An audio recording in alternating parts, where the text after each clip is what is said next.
नमस्कार, मी तुषार जियावराव पाटील, राहणार तरवाडे. माझी अशी समस्या आहे की आमच्या वडिलांनी मोदी आवास योजना 2023-24 अंतर्गत घरकुल बांधकाम केलेलं आहे तरवाड्यामध्ये. ते घरकुल बांधकाम पूर्ण झालेलं आहे.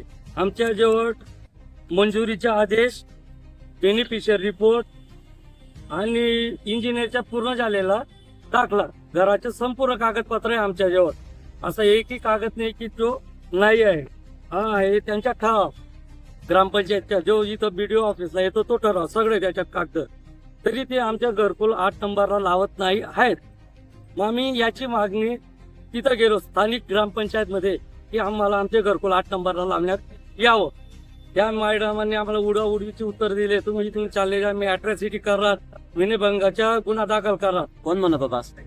ग्रामसेवक मॅडम, नाव सांगा मॅडम. प्रमिला तायडे मॅडम. मग तिथून आम्ही BDO साहेबांकडे आलो. BDO साहेबांना सांगितलं आम्ही की आम्हाला न्याय द्या, आमचं घरकुल पूर्ण झालेलं आहे.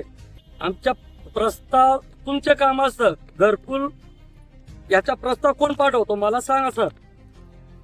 सदरचे विचार करतो की सदरच्या मंजूर घरकुलासाठी जागा मंजुरीचा प्रस्ताव हा कोणाच्या मार्फत, कोण कोणाकडे केव्हा पाठवतो व सदरच्या घरकुलासाठी जागा कोण मंजूर करतो, मला या विषयावर बोलायचे. BDO साहेबांना, आपल्या वरचे जे अधिकारी असतील त्यांना. BDO साहेब सांगतात अनिल दादांना मला फोन करायला लावा. दादांच्या फोन आला की मी तुमचे घरकुल नावावर लावून देतो. आम्ही दादासाहेबांकडे बी गेलो.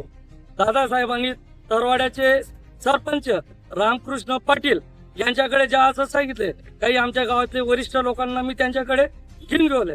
त्याच्या अगोदर त्यांची 3 लाखाची मागणी होती रामकृष्ण पाटलांची. घरकुल नावावर करतो 3 लाख द्यायचे. मग मी वरिष्ठ लोकांना त्यांच्याकडे घेऊन गेलो. त्या वरिष्ठ लोकांसमोर त्याला मागता आले नाही 3 लाख.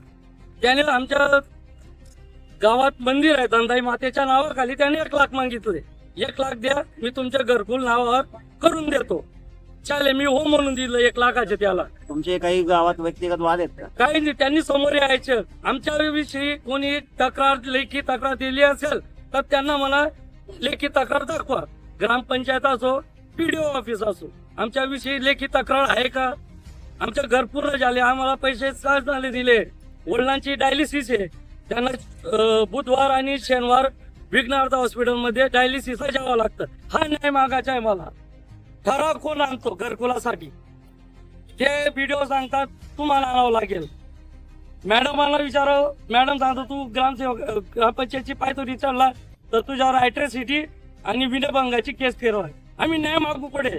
प्रशासक सांगतो मला माझा काही संबंध नाही, तुम्ही तिकडं पहा. BDO सांगतो दादांच्या फोन आल्यावर मी करतो. तुमची मागणी काय?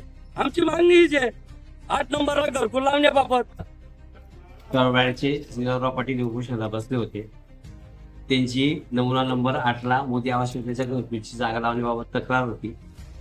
त्यांच्या तक्रारीप्रमाणे आम्ही ग्रामपंचायतीला पत्रव्यवहार केलेला आहे. ग्रामपंचायतीकडनं लवकरात लवकर नमुना नंबर 8ला त्यांचं घरकुल लावण्याबाबत कारवाई करण्याच्या सूचना देण्यात आलेल्या आहे. ग्रामपंचायतीची कारवाई झाल्यास आम्ही त्यांना तात्काळ कळवणार आहे आणि ही कारवाई लवकरात लवकर 15 दिवसात करू असे आम्ही आश्वासन संबंधित तक्रारदाराला दिले आहे आणि त्यांनी आमच्या विनंतीला मान देऊन उपोषण सोडले.